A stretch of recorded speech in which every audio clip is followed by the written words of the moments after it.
You're listening to Australia's #1 tech podcast. Every week, join hosts Brad and Jason here on the Tech Webcast. Download our iPhone app, follow us on Twitter at Tech Webcast, and visit us online at techwebcast.info. Here are your hosts, Brad and Jason. Welcome to episode 168 of the Tech Webcast podcast, recorded on Saturday the 17th of December 2011. Tech Webcast is recorded live every Saturday and rebroadcast on Aussie Tech Heads on Thursday nights at 7. Good afternoon, Brad, for the last show of 2011. Jason, yes, indeed it is, mate. How are you? Big year. Big year, mate. Whoa. Big year. Big year. We're moving up the charts. We are. On up. We are moving on up. And has it been a great year for you, mate? Now, when did you start on Tech Webcast? Did you actually start? About a year and a half ago or something. All right. Have you been enjoying it? 100 episodes ago, I think. Wow. That's crazy, like isn't it? that. That's unbelievable. Now, have you been enjoying the show, mate? Yeah, we've been having lots of fun interviewing interesting people like Scoble and Kelly Lewis and everyone. Definitely, mate. Definitely. More to come next year, hopefully, and getting better names on the show and that sort of thing. And And people are actually enjoying the show. And we got an app. Yeah. Tell us about the app. Finally. I can't believe it. Yep, universal app. Check out TW Podcast in the iTunes App Store. It's universal, so it'll run on all your devices automatically. Yep. You can watch the last recorded show on YouTube directly in the app. You can look at the Twitter feed, website, all those sorts of things, and a special news section for contests and giveaways that we're not going to announce anywhere else. So Make sure you buy it, otherwise you're going to miss out on giveaways. Definitely. Now, we had many people buy it yet, Jason, or was that too early to tell? It's about 7 so far. Oh, good on you. We've only announced it on Twitter and stuff, so nobody who listens to the show probably has heard. So now that you've heard it, go grab it. 99 cents in the App Store. It. Steve's actually did a review. That's coming out very soon. Steve loves it. Can't wait to hear from Steve's review about it. And hello to Steve. Hey, how you doing? How you going, mate? And you got the app the other day, mate. What are your thoughts on it? Before we start, just don't go much into detail, but I did mention I left a review on there, and I think the things I noticed was the scrolling news, which I liked, the animations, which I never really seen for any app, and there's something else, and I forgot to put it in the review. Okay, but I'll think about it, and then I'll repost it. All right. Now, we have a lot of people on Skype today for the last show for 2011. We got everybody. We got everybody. We got Paul. We got Ron Knights. We got Peter McDermott. We also got Jacob from the podcast Overlord. And who else on there? We got Henry. And is Henry there? You there, Henry? I'm here. Thanks for having me. How are you, mate? Now, what do you do, and where are you from? I am the co-founder and chief products officer at Trap.IT, and we're headquartered in Palo Alto, California. Good stuff. Now, tell us about Trap.IT, and I actually sent you on the Robert Scoble interview. That's why we got you on here. Oh, yeah, definitely. We met with Robert Scoble back in November, right before we launched our public beta. Trap.IT is a discovery engine for web content, and so we're spun out of the same DARPA project that gave birth to Siri, which is now famous as the assistant in the iPhone. Yep. So you can think of us like your own personal assistant for the web. We comb the web for you 24/7, so you can spend your time discovering and engaging in great content rather than spending all your time searching for it. Cool stuff. All right. Any questions to Henry, Jason? How long is this just a new thing, or you've been around for a while and you've got apps and things for it? So we spun out of SRI just about 2 years ago now. Most of that time was spent in stealth, working on the core technology, developing it for web scale, and then transitioning that to a user interface and a private beta where we were able to collect user feedback and iterate on that interface over a period of months. So the application has been available on a very limited basis since South by Southwest last spring. But we've just made it available to the public, still in beta format. We're still adding lots of features, and we know we've got lots of work to do, but we just made it available on November 15th. Cool.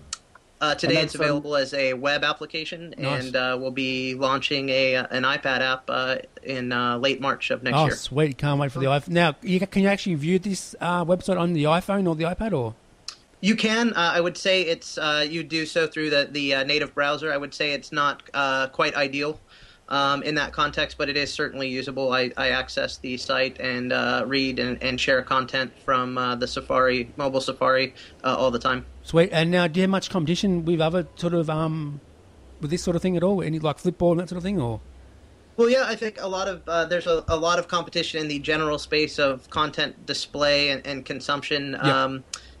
We don't certainly don't consider ourselves a reader like the Flipboards and Pulses. We've got very strong technology heritage and platform here for personalization to the user and content discovery. So in that regard, I think we also offer the results in a very compelling visual interface. So in that regard, I'd say we're kind of like Flipboard meets Google. So there's a lot more under the hood than just what the other readers on the iPad are offering. Nice. All right. Any other questions, guys? You want to ask? And how does it learn the kind of things you're interested in? Do you give it a list of sites, or it's got them there with suggestions, or it learns from the categories or genres that you have looked at before? So unlike other reader applications or content discovery applications, we bring all the content to the table for the user. So we're listing to already 100,000 sources of unique content. So the user doesn't have to bring any sources or subscribe to any feeds. The user can indicate their interest simply by entering a keyword or a string of keywords. They can also trap a web page. So if you're reading an article, say in your favorite newspaper, it's a topic you want to follow, you can just copy and paste that URL into the Trap.IT discovery bar, and we'll actually go and extract the content of that article, do a semantic analysis, understand its context, and begin surfacing and recommending similar articles that are related to that topic, but also continue to listen to the fire hose and grab new articles over time as they're published.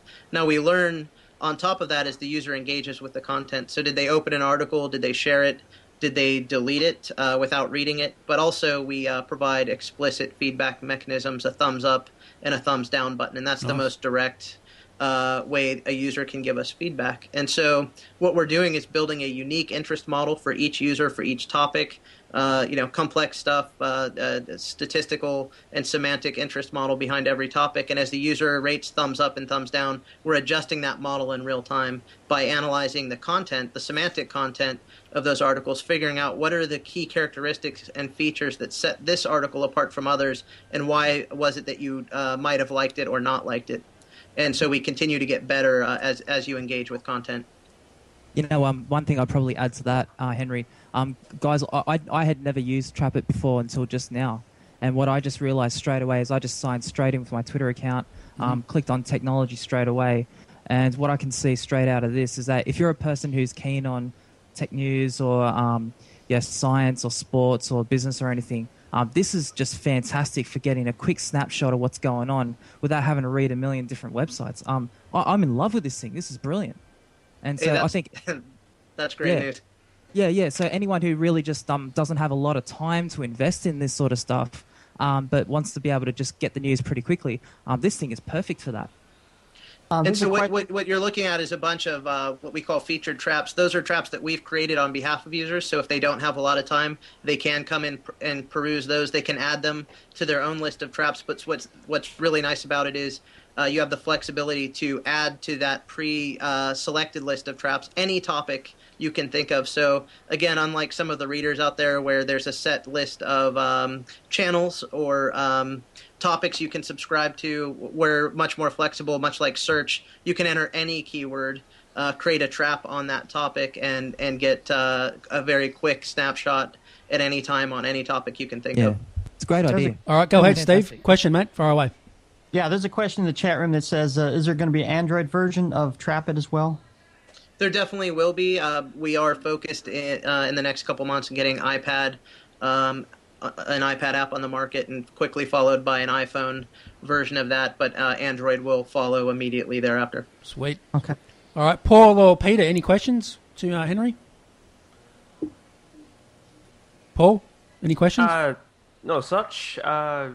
Seems pretty explanatory what Trap.IT is and what it can do. Good stuff. All right, what about you, Peter? Does it understand RSS feeds? Could you put an RSS feed of your favourite site in there and it'll bring that in and understand how to read it? Not today. Right now what we're doing is parsing regular web pages, but in a release very early next year, you'll actually be able to subscribe to RSS feeds that you like. So today, Trap.IT, you're limited, I won't say limited, but Trap.IT gives you recommendations based on keyword input. We've had a lot of users tell us this is phenomenal. It's a great way to discover content I never would have discovered otherwise, but I still like certain sources and I want to consume all the content from that source. Can you allow me to do both in one place? So we will bring in some RSS reader type capabilities.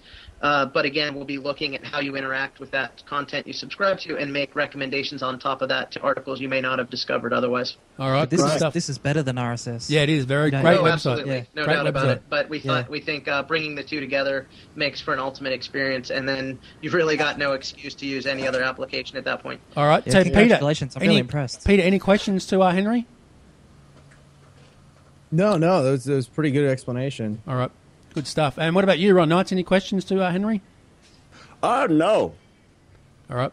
Okay. I thought it might be interesting if you could upload your OPML file of other RSS feeds that you're already currently subscribed to, so you could just whack the whole lot in there and then forget about your other RSS readers, sort of export out of there and import into yours. That's a great idea, and that's part of that release I was talking about in January. Yeah, so you can enter an RSS feed as a one-off, just paste it into the Discover bar, or you can upload your OPML or authenticate through Google and import your Google Reader settings and feeds. So the translation of that is that we're speaking to a future millionaire who's going to get bought out by someone very soon once they implement that feature. Oh, I don't know about that. We've got some big ambitions. I think we'll be we've got a lot to look forward to next year. And certainly selling the company isn't top of mind right now. I think there's so much work to be done, and I think we've just begun. Do you get a lot of feedback with people asking for new features and things? We do get quite a bit. There's a feedback form in the application itself, and people have taken to using that pretty liberally. And we also have a support mailbox. And of course, social media. Actually, we've gotten the most feedback through Twitter. And that's been wonderful. And I've got to say, the biggest surprise of the whole release was just how positive and constructive the response has been to the application. We know it's not quite perfect yet. It's a work in progress. But we didn't see a lot of the outright hate you come to expect from the tech community. There's been a lot of requests for features and functionality. We've covered some of those already. I mean, the number one request, of course, is for an iPad and mobile application, and then, of course, the ability to bring feeds and migrate reader capabilities into the application. But overall, it's just been tremendously positive. Sounds like people are looking to get out of whatever they're currently in and move over as soon as possible. Yeah, I think, where people are so deluged with information, especially on the real-time web, applications like Flipboard have kind of taken the first step in solving the problem through interface. So they've made the fire hose prettier to look at and easier to wade through.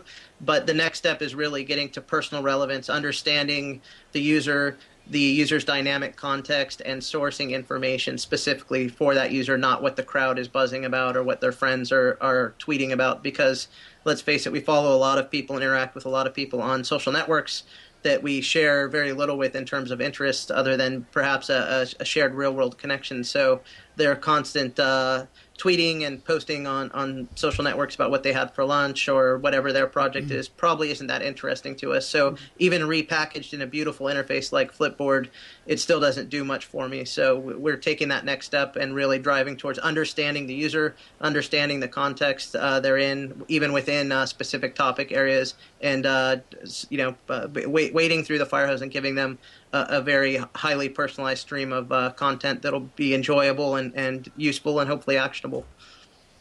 All right, good stuff. So, Henry, where can they find you on the internet and Twitter and stuff and that sort of thing?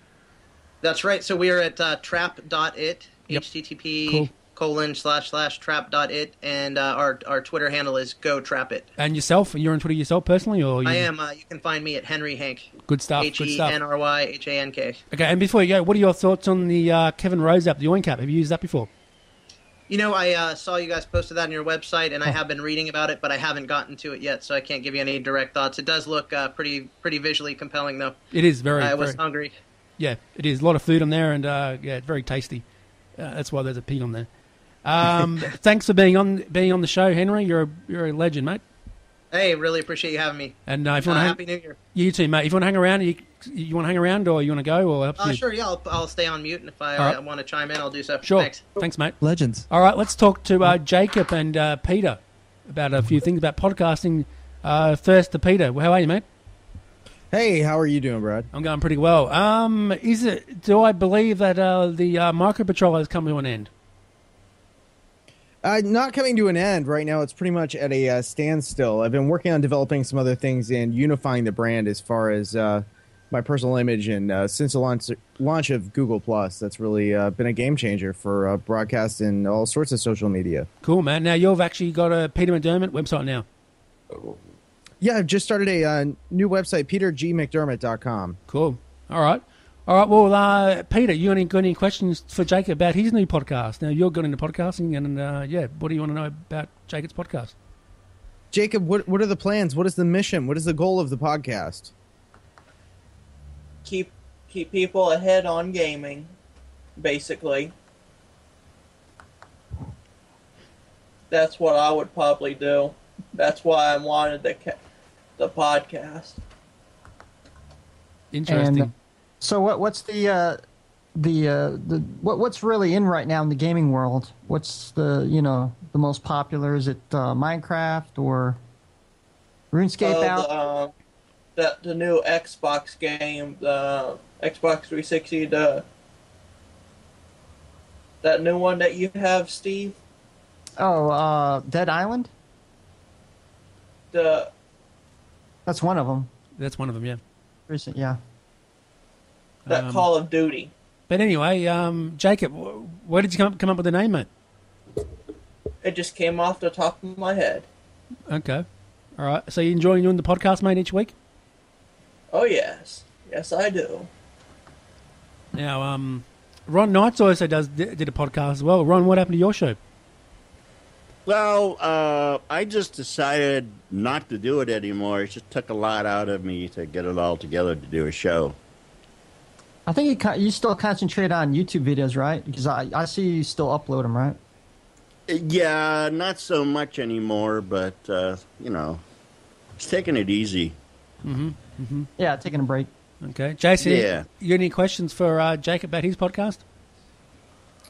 Where do you think it's going to be headed next year? Are you going to branch out into talking about gaming consoles and the controllers and things, or are you just going to concentrate mostly on the games? Well, maybe I'll branch out for Peter for gaming and tech. Cool. Right. Okay, Peter's left. All right, that sounds good, mate. Now, you had Daria Musk on the other day, didn't you? Oh, yeah. She was pretty good. Tell us about it. How was it? Oh, she was talking about her music career and stuff like that. Okay. All right. Good stuff. Now, Aaron, you've been on Tech Webcast for a while now, mate. How you been enjoying the show? It's cool. I've been watching the show evolve a lot. That's probably been the best thing. It's amazing the great people that we've been getting on the show to speak to. That's been the best part about it. Definitely. And it's all been my hard work each week and every day that I've been emailing people every day to get on the show. And over the 2-week break, I'll be lining up more people. Yeah, that's the funny thing, mate. Everyone just loves you, eh? Well, not really. Yeah, well, let's not go there. But Steve, what about you? What are your thoughts on the podcast? Yeah, I've been noticing you have been getting a lot of guests that, just like Trap.IT, or Trap.IT. I was like really surprised. Yep. I'm like, wow, this is.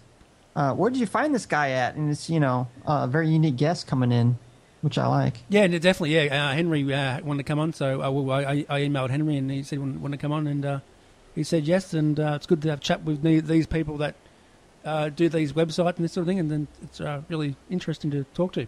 My favourite interview this year has been Carlos Icaza from Ansca Mobile. Yep. Like, that was just the most amazing episode. Listen to this guy speak, how he's like, he used to work for Adobe, then he moved over to Macromedia, then Macromedia were bought by Adobe. So he was like, he helped develop the Flash. Yep. He was...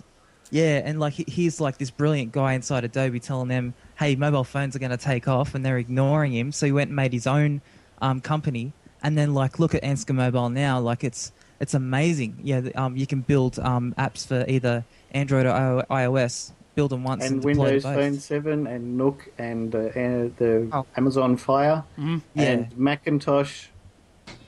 Yeah, all of those with just one code base. You just export to all those different platforms. And listening to his story was just amazing, absolutely amazing. Definitely, I agree. What about you, Jason? What's your highlight been this year, mate, for the show? That was mine because I use the Ansgar Corona SDK to program the TW podcast app that we have now for our show. Wicked. And I've been in contact with them for a long time promoting Corona and Ansgar, and I'm hoping to join the ambassador program soon as well. Cool. You know, so tell everybody.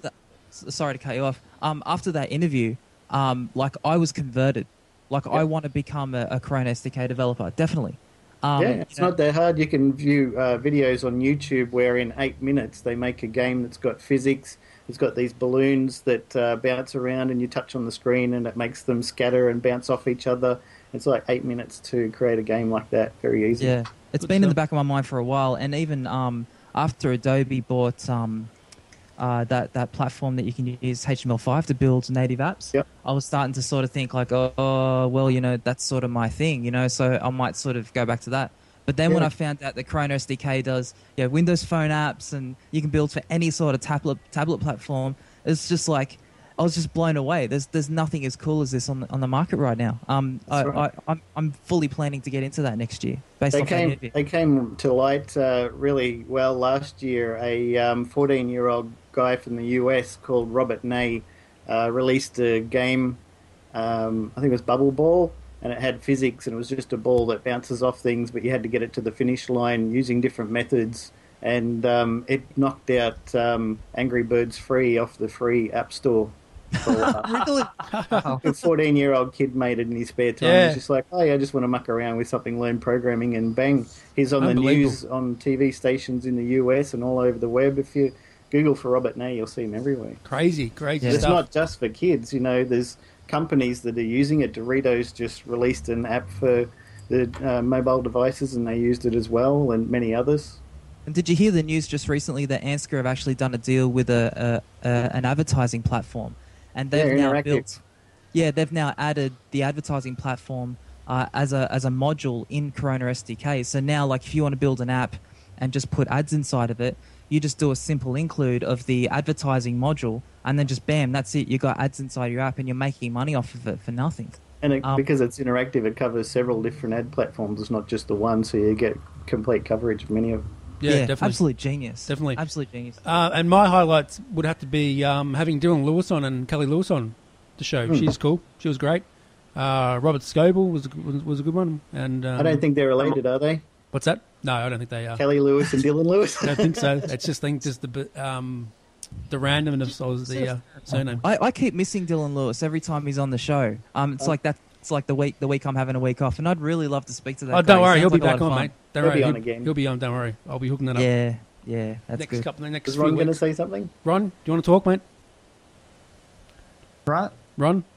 I think it's I'm sorry. What am I talking about? I thought somebody was saying something and they got cut off while we were having our little chat. Yeah.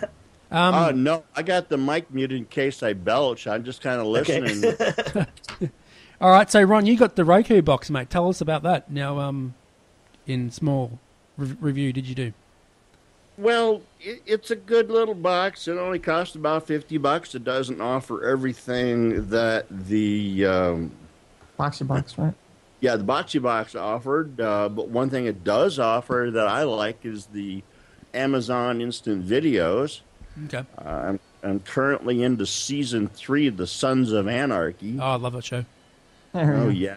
So they're in Ireland right now, I believe it is. Belfast. Okay, yep. But I don't know.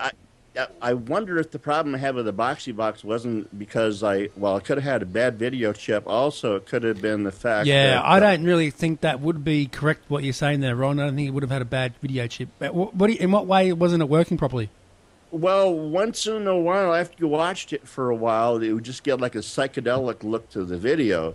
And it could be because I only had a 720p TV. Yeah, you know what it is? It's probably your TV, mate, and... if you had a bigger TV or 42-inch something, it would look better on a bigger Actually, TV. something overheating. Yeah, go ahead, Steve. Recently, I think you did a video. I didn't have a chance to watch it yet. It's like, what was that? Parallels versus VMware. Fusion? Yeah. Yeah. Yeah. Can you tell us a bit about that? How did it work out for you? Which one did you prefer? Well, I ended up choosing VMware Fusion 4 just because it was like for about $40 versus like $80 for Parallels Desktop 7. Right. Yeah, I use VMware Fusion 4 on my Mac. It runs really well, and I run Windows 7 on there. Brilliant. It appears that the Parallels people are reaching out to me somehow. They wanted my email address, but I don't know what's going on there. So, do you know much about Parallels, the company, or just the products? The product, just having used it. I mean, I just downloaded, they call it the trial version, but it's really the full version, but you just limited time. And, yeah, right. The Parallels Desktop 7 automatically went into is it called discrete mode or whatever, where you don't see the Windows desktop. Unity. Yeah, Unity. And then it just jumped up and did everything. It was much faster than anything I'd ever seen before running Windows. So that was cool. But then all of a sudden it stopped doing that, and then just came up with a Windows XP desktop. Like I said, it caught. Well, on the site they want $80 for Parallels Desktop 7, and they wanted like around $40 for VMware Fusion on their site. The only other thing bias I have is that VMware Fusion gives you 30 days, and they don't nag you, and it's a full working version. But Parallels, they only give you 15 days, and they nag you from the first minute you use it. And I hate being nagged. Give me 15 days or 30 days, don't nag me, and give me a good price, and I'll probably buy your product. Yeah, the reason why I asked the question before, Ron, sorry, Steve, just the reason why I asked the question before is because there was a rumor during the week this week that Microsoft may have made an investment into Parallels, or maybe even have bought the whole company, but they haven't announced it. So that's why I just asked if you knew anything about the company in particular, because you might have been able to add some insight into that. But I guess it'll be worthwhile. it. It's got to be better than Virtual PC. I mean, the last Virtual PC Microsoft made for the Mac was for PowerPC. It doesn't run on anything. Yeah. The only thing I've noticed, like if you go to Amazon.com, you can get the Parallels Desktop 7 for closer to what I paid for the VMware Fusion. I did ask for opinions on Twitter. It was almost unanimous. 5 people recommended Parallels Desktop 7. Okay. So, leave it up to you. Yep, that's a good answer, Ron. So the Boxy Box was no good, so you sent that back and you got the Roku instead. I have to really say that the Boxy Box experience may have been related to the fact that I have a 720p TV. Yeah, I don't see why it wouldn't work on that TV. Steve's got actually exactly the same TV as what you have. I think 22 inch, isn't it, Steve? Same. Oh, yeah. Actually, it's right in the back here. 22 inch HD TV. Yeah. So I don't know. Yeah. Well, again, it seems like a matter of time before I started to get the psychedelic look to the video. So I have no clue. Sounds like something's really overheating. Yeah. Could have been. Mm-hmm. All right. So we got any tech news today, Jason? Or yeah, I've got a couple we can throw in there. Let's have a chat about it. Bill Gates ruled out ever returning to the helm of Microsoft and dismissed taskbarbs by his former arch rival Steve Jobs. In an interview with Fairfax Media, Gates said Jobs was driven by the fact that Microsoft machines outsold his machines by a lot.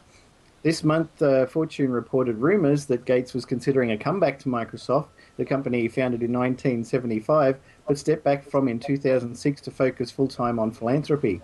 But speaking in Sydney, where he is on holidays with his family, Gates said he has made the transition to work full-time at his Bill and Melinda Gates Foundation, and that will be what I do for the rest of my life. I'm part-time involved with Microsoft, including being in touch this week to give some of my advice, but that's not going to change. The foundation requires all of my energy, and we feel we're having a great impact. A possible comeback was loosely compared to Jobs, who took the reins at Apple in the late 90s after a decade in the wilderness and saved the company. And police have raided the Australian arm of an alleged global piracy outfit. They say sold $500 set-top boxes and unlicensed pay TV subscription packages offering 1,000 channels for $90 a month. Jeez. The police brief alleges that the Hurstville shop, traded as L&D LED Designs, is part of a global piracy operation worth $150 million a year and with 100,000 customers. Michael Speck, former head of the music industry piracy investigations, was contracted to lead the investigation into the operation and says customers would be targeted as offenders or witnesses. He said there was no doubt that consumers often directly aid and abet these large-scale pirate operations. The raid, during which one man was arrested, was sparked by TVB Group, a Chinese-language content giant that had hired a private investigator to dig up dirt on the alleged piracy operation. But while some of the channels on offer were Asian language, the police brief and forensics report seen by the website alleged that many of the 1,000 channels offered Western contact from providers including MTV, Discovery, ESPN, HBO, Fox, CNN, and BBC. So how about that? Wow, that's crazy. $90 for 1,000 channels. $90, well, yeah. Never leave the couch, would you? Nah. Bargain. Yeah, exactly. Even Foxtel doesn't offer anywhere near that much for $90. Exactly right. Well, talking of Foxtel, I actually got the Foxtel back on my Xbox 360 just for Christmas period. Okay. Nice. I saw you were saying they were overpriced and you hated them, and then you bought a subscription. I was like, what's I bought one because I had some credit. I had some credit in my account, so I used that up. So I got it back on, and so I could watch a bit of MTV and stuff, and it's pretty good. I don't mind watching it now and then, and. How's it on the Xbox? Yeah, it's good. Yeah, good quality, and gets streamed over the internet and that sort of stuff. It's pretty good quality. Not blocky or slow? No, it's not. No, it's great. If you got a good DSL, it would work fine. Sweet. You won't have the problem either, Brad, if it rains really hard and the satellite goes out, because you won't have a satellite. Exactly right. Exactly right. There's no contract, no lock-in fees, and you know what I mean. I can get rid of it anytime I want. That's the best way to do Foxtel. Exactly right. Exactly right. So, Jason, did you get your dashboard updated, mate, at all? No, I haven't had the Xbox on. I've been too busy lately. It's Christmas time and everything's happening at once. All right, that's cool. And what about you, Paul? Have you got an Xbox, mate? I got a PS3. Oh, PS3. All right.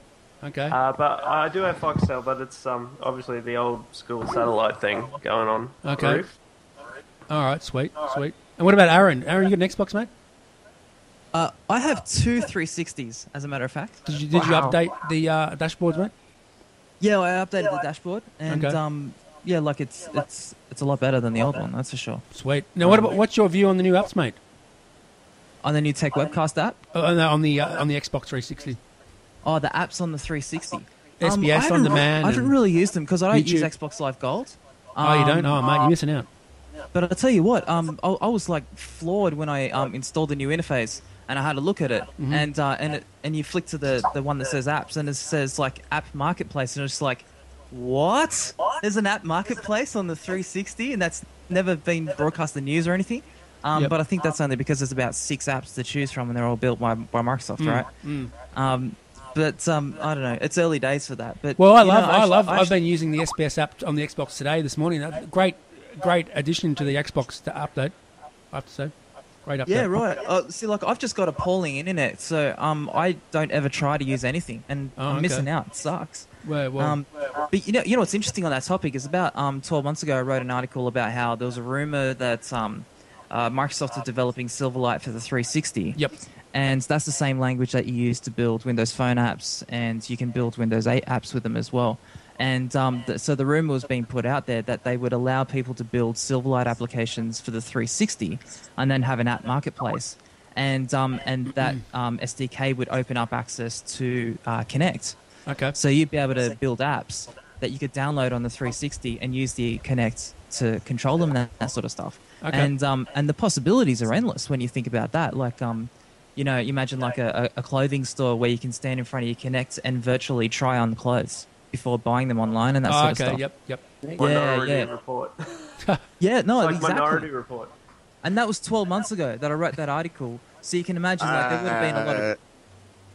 I'm sorry, guys. Yeah. That won't work for me. But anyway, Jason, now you talked about the Android store, mate, in Melbourne. Hang on, Ron Knight, you need to mute yourself, mate.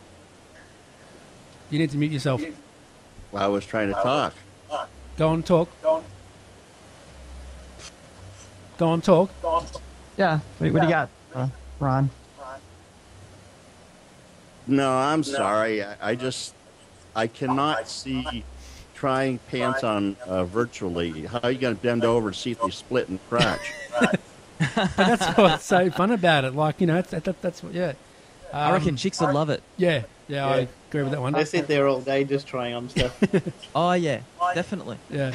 Now, Jason, you in one of your news stories last week or week before about the Android store, mate, I actually went there the other day, the Android Land. Oh, yeah? What do you think of it? Mate, it was fantastic. I actually played with the new Samsung Galaxy Nexus. Yep, you like it? Great phone. If I didn't have the iPhone 4S, I would buy that one. Yeah, one of my friends at work has got the Galaxy S2, but he said for no reason every now and then it just locks up and he has to restart it, and it's a bit slow. Other than that, it's good. Okay, all right. He's not an iPhone fan. He doesn't care about Apple. It's just that's his experience with it. All right. Okay, now giveaway time. Now, Jason, how are we going to give away these 5 codes you want to give away, mate, for the app? Well, we were giving them away on Twitter before the show. Oh, we were? Well, no one actually wrote to him, so that just actually failed. That actually failed. So if you're listening to the podcast, email me at techwebcast@gmail.com and I'll give you a code or send a reply at Twitter. Got 5 to give away. 5 to give away. Get in there fast or you'll miss out. Exactly right. Enjoy. And, yeah, we've got Peter back. Hey, Peter. Hey, sorry about that. Some severe technical difficulties. That's still good, buddy. Oh. What's been going on? Just enjoying the interactivity that's been taking place with the launch of Google Plus, and watching some interesting people start up some new things there. Watching a lot of companies get their pages started. Sweet. And just trying to watch the community grow. It's really interesting stuff, and I know you've had a lot of exposure on that, Brad. Oh yeah, definitely, mate. Yeah, it's been fantastic meeting a lot of people and chatting and that. Pretty great fun. So no, it's definitely an excellent resource.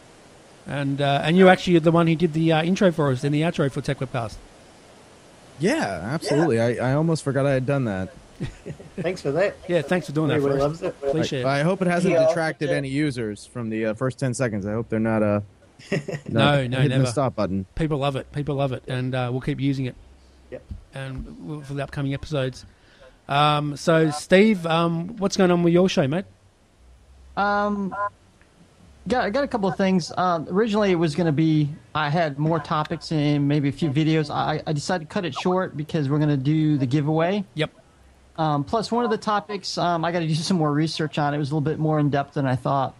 And we are going to be showing your Tech Webcast Universal app. Yep. Can't wait for that. For the iPad and iPhone, so stick around for you guys. And how are we going to give away the mug? So people in the chat room, you just pick 5 people in the chat room and they win a mug? I've got your names written down. Well, not everybody, depending on when we do it. Well, there's 14 viewers at the moment, so yeah. And just gonna pick them out randomly, and whoever wins, I'm gonna have you guys send your name and name and address to my email, and send it out to you whenever they come in. Cool, man. All right. Jacob, what's going on with your podcast? That's coming up on Monday, last show for the Christmas. Well, I have an idea. What is it? Peter. What is it? What's the idea, mate? Ask him, will you? Hey, Peter. Jacob, I'm right here, Jacob. Go ahead. Ask him. I was just going to ask if you wanted to be on my podcast for my last one. Your last podcast? I thought you were starting an entire network that was going to revolutionize the world with the podcast everywhere. Now you're going to invite me to be on your last episode? Oh, no. That was a quick podcast journey. Oh, my gosh. Oh, the last episode of the year. I would be more than flattered to do the final episode of the year appearance. Sweet. Signing autographs afterward as well, right, Peter? Yeah. Yes. There'll be $25. Just send me your P.O. box address, and I'll be happy to send those, plus shipping and handling. And if you call now, you'll get a free hat. Good stuff. All right. We're waiting by. Yeah, waiting by. All right, well, let's not hold up Jason any longer. Now he needs to get to the airport. So, Jason, where can they find you on Twitter, mate? Find me on Twitter, Warlock, WAULOK, and Blue Bilby Apps, and you can find me at bluebilbyapps.com. Go there, check out screenshots and info about our new app, and download the TW podcast app. And big thank you to you, Jason, as well, mate, for doing the app, mate. I appreciate it. No worries. And, love it. And, a lot of work has gone into it, and great feedback for people who use the app so far, so people love it. Sweet. And Peter, where can they find you, mate, on Twitter? You can find me at Peter G. McDermott. Can you give us a funny voice before you go? Depends on what kind of voice you're talking about. We can do some really silly things. Love the voice. Changes. Yeah. And Paul, where can they find you on Twitter, mate? Paul, where can they find you on Twitter, mate? PK12. All right, Paul. All right, hang around for the after show, Paul. We want to chat to you about your channel and the new change that's coming your way. Yeah, sure. And also, Aaron, where can they find you, mate? OzTech News, OZ Tech News on Twitter, and OzTechNews.com, OzGadgetNews.com, and OzGamingNews.com. Sweet, mate. And we're still waiting to hear about your review from the Tech Webcast app too, mate. Well, you're just going to have to wait till next year. Now it's the last episode. Oh, damn it. Damn it. It's a lot better. It's a lot better than the website. Let's put it that way. I'd rather use the app than use the website. Cool. It's just all there. It's brilliant. Oh, it is definitely, yeah, and on the iPad too. It's great on the iPad too. And yeah, Steve, where can they find you, mate? You can find me on Twitter on Cheddarbox_live, and of course on Justin TV. Cool, mate. Cool, dude. What we're doing right now. Yep, and you can find me on Twitter at Brad Oz on the Tech Webcast. Jacob, where can they find you, mate? At the Podcast Overlord. Cool. Okay, cool, lads, buddy. That is priceless. That is with a K, right? With a K, yeah. Yep. Yeah. Alrighty, we'll catch you next week. Next year. No, next year. 2 weeks break. We'll be back in 2 weeks. And there'll be no show for 2 weeks, so come back after that. And yeah, thanks, Jason. You lost the game for a whole year. No, you did, Jason. So did Steve, and so did Aaron, and everyone else on the show lost the game. Hi, Glenn from Aussie Tech Heads. Join Will, Eric, and myself as we bring you the latest, most up-to-date, important tech news that affects you from Australia and the world. Weekly podcast available each Friday through iTunes. Watch the live stream recording of the show at live.thesecrethub.com each Thursday night, 7:30 p.m. or GMT +10. Call in live via Skype or chat in our lounge. However you get us, just make sure you do. Listen or visit our website for more information, www.aussietechhead.com.au. Aussie Tech Heads, Australia's longest running tech. Thanks for listening. Be sure to check out Tech Webcast on blip.tv and subscribe to our podcast on iTunes to make sure you always have the latest episode at your fingertips. Tech Webcast, Tech Talk for Geeks.